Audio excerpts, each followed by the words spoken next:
warahmatullahi taala wabarakatuh.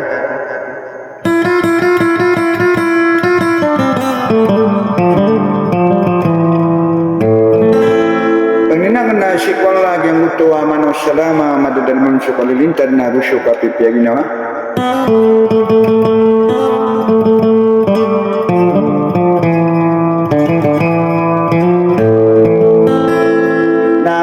Sira ng mga tawag kababayan mamakinig siya mga bunibunian na di makanggulalan sa Maranosyo.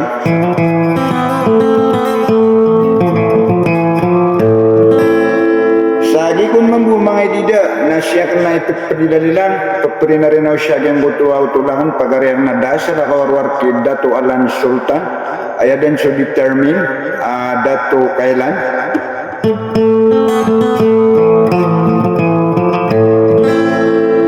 Sisang utabubayang namatay dada sa lakawarwar pun ki Princess Amana Marhum Eden so Green Rose Princess sa Darling pamilya Haji Gafar.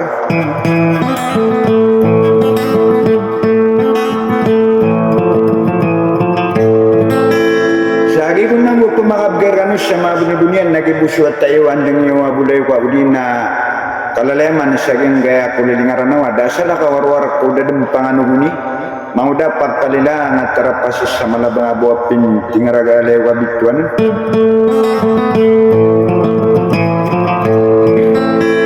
Saya ko na mala di misi di prinarinawan na sulang-ulang na kutagon siya gaya mga bunibunyan na sulang-ulang na babayami hindi na pagariami ang matatago siya gaya mamlakatul Kingdom of Saudi Arabia.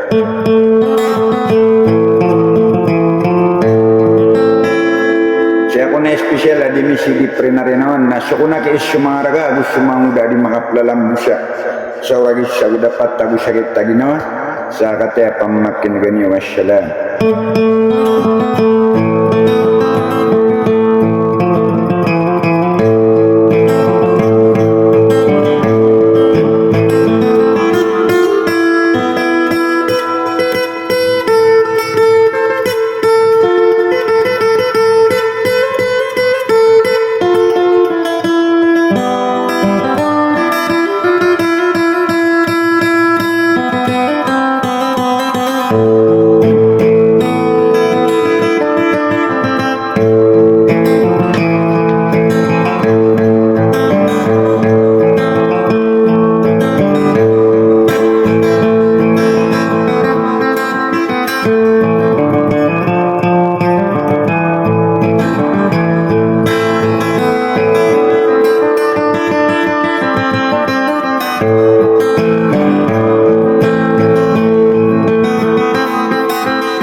Say